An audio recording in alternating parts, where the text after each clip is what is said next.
name is Maryam Noor. That is my Islamic name. But my legal name is Margaret Templeton. I was born in Scotland to a house which was atheist.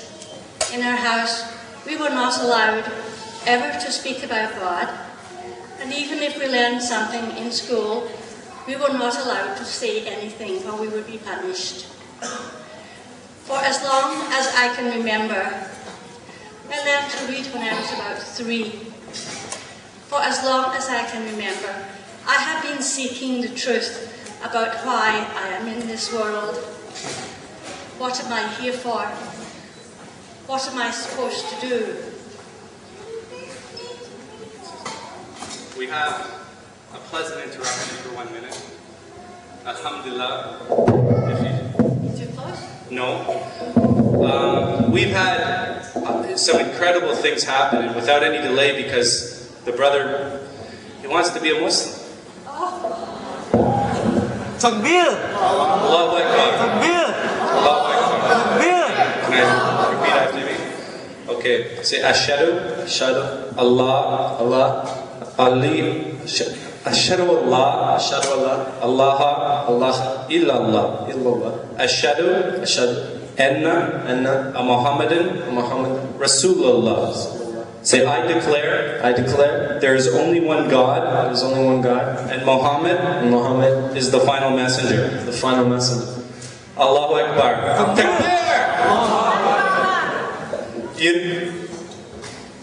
I say it all the time.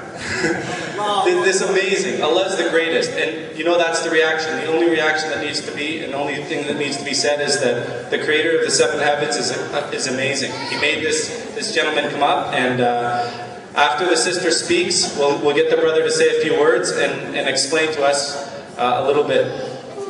Okay, she said let him speak now. We'll give him a few minutes and he can tell us. I never met him, so let me sit down and listen. Hello, Assalamu alaikum. Wa alaikum salam. I came up here out of my own will to share a few words. I felt as though I needed to explain this to everyone. In fact, I was born Muslim. I'm an Arab. My name is Yusuf. Okay, my mother is Christian. My father is Muslim. I grew up here in Canada. My background is Kuwaiti. And I wanted to share with everyone my experiences that I've learned growing up. As a young boy, I was brought up upon the Islamic faith. I wasn't strict about it. My father wasn't strict about it.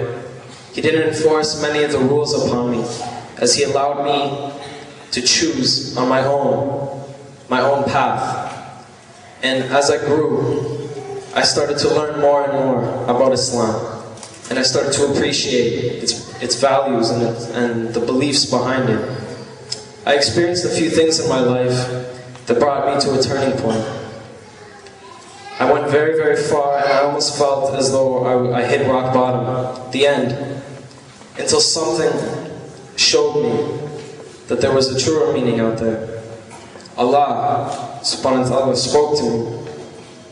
He showed me that life has its own meaning, and life can be so beautiful when you understand what path it is you need to take. I thank Allah, alhamdulillah, for showing me the true path that I should stray to go upon, so that inshallah I'm in Jummah one day. Excuse me, I'm kind of nervous. After realizing that it was the path that I needed to take, I tried my very best to learn and to be devoted to whatever I learned next. I had to thank my friends, my family, their families for showing me. And I guess the part that makes me feel good the most is the fact that whatever I've learned, as little as it may be, I feel devoted to it. Because I feel as though no one has told me to learn this. I need to find this out on my own. And when you figure out things on your own, And when you have the desire to learn on your own, your heart opens and the meaning stays with you forever. Thank you. That's what I wanted to say. Appreciate it. Assalamu alaikum.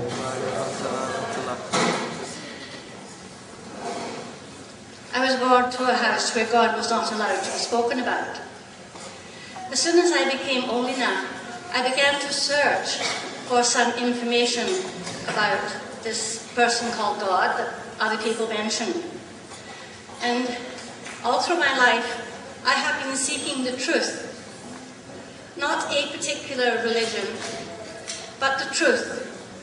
Something which made sense to me, and something which opened my heart, and something which made my life worthwhile.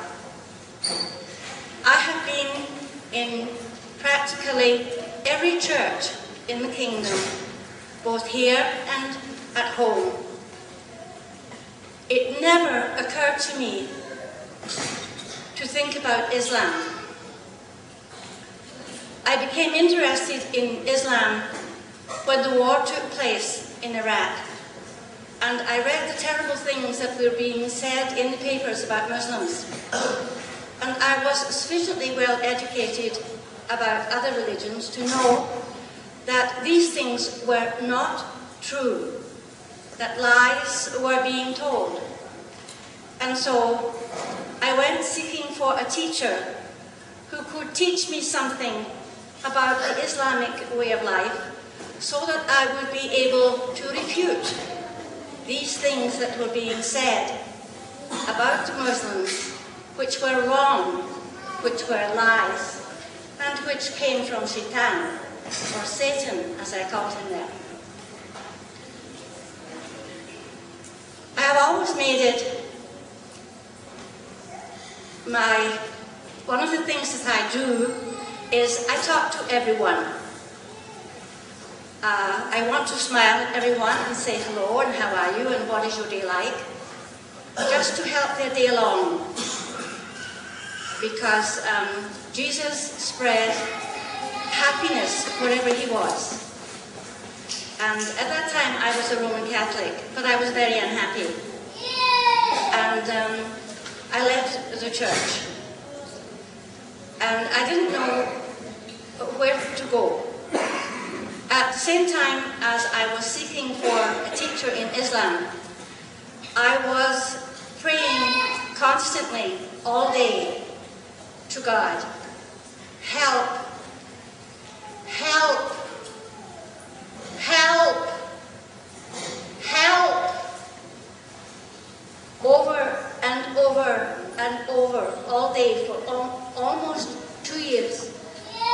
Because I did not know what to do, where to go.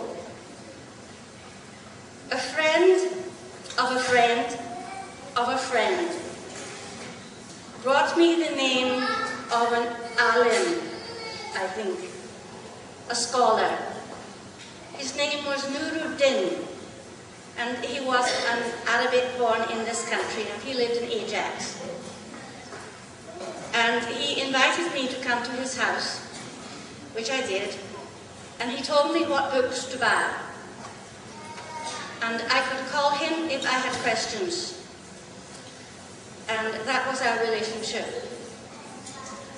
There were 7 volumes of this book. It was a commentary on the Quran. Very excellent. And if I could remember its name, I would tell you. But being one of the older ones, one of the less beautiful ones, I cannot always remember everything. So I started to study. I opened the first book. I read the acknowledgement. And then I didn't start from the back because I didn't know that. I started from the front. And I was immediately in Al-But. Is this correct? Yes. And before Al-Baqarah, there was Al-Fatiha. Al-Fatiha? Yes. And I read Al-Fatiha. And it was as though I were struck by lightning. Tears poured from my eyes. Tears like Niagara Falls. My heart beat very quickly. I was sweating. I was shaking like this. I was afraid that this was Shaitan, that he was trying to stop me because I had found a way because this book might give me the way to truth, which is what I was seeking. So I called my teacher, and he said, "Come, I want to see you." So I went out to Ajax in the dead of winter on the portree, and I arrived there like a block of ice.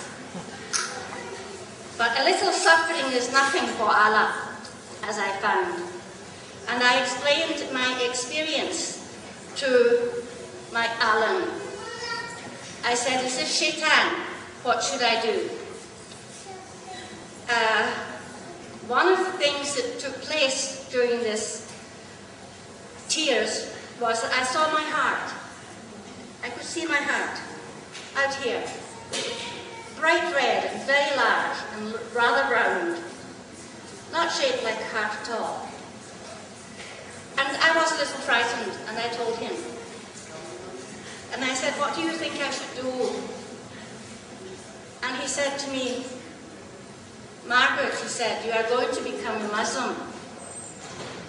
And I said, "But I am not reading these books in order to become a Muslim. I am reading them in order to be able to refute the lies that are being told about our Muslim people. I don't want to become a Muslim." And he said, "Well, Margaret, you are going to become a Muslim because I must tell you that there has been divine intervention in your life.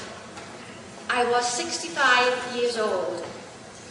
I am now 66. I have been a Muslim for 1 year. I went on studying with the Alan from about November to February, and I could not wait any longer to do my Shahada. And I asked him, "Do you think it is too soon for me to come? Because I really don't want to be a Muslim, but I'm sure I will learn, and that God will forgive me that I have not appreciated this great gift that He gave me. I was not capable of appreciating it. I was too small, too much a sinner to appreciate this great gift that God had given me." And he said, "No, come on Friday, the 11th of February, 2003. And he sat about where you are, and I sat about here. He never touched me in all the time that I was with him. And he very seldom looked at me, and he was dressed completely in white from head to toe. And he frightened me a little bit because he was so young. He was only about 27, but very, very knowledgeable. And he said, "Repeat after me, exactly as you said to the young man, Ashhadu," and so on. And this is what I did. And then I said to him, "What did I say?" And he told me in English what I said. And I said, "Then I am a Muslim." And he says, "Yes. And your name is Maryam." I cannot say that I am a good Muslim. I have found it extremely difficult. I lost all my Catholic friends, all the friends that I taught with. My daughter thinks that I am crazy. My son is the only one who believes that I may have found the truth. and he is the only one, I think, at the moment, who may become a Muslim. The second thing which makes my life very difficult is that I live in a secular world, not in a Muslim world. And I long with all my heart to live in a Muslim world, to have a Muslim community. I am the only Muslim in the seniors' residence where I live. But Allah has been very good to me. And although there are difficulties, I'm happy. I am studying. I'm not praying very well. I pray everything in English. Because of my age, I cannot remember the recitations, so I use a book. And it says in my instructions that anybody who looks at the book while they are saying Salat, the Salat becomes null and void. So I ask Allah to please remember, Allah, most merciful, most compassionate one, that I am really only a baby, but I am a 65-year-old baby, and I have little difficulties, and you must help me. And this is one of the ways He is helping me. Thank you. Takbir!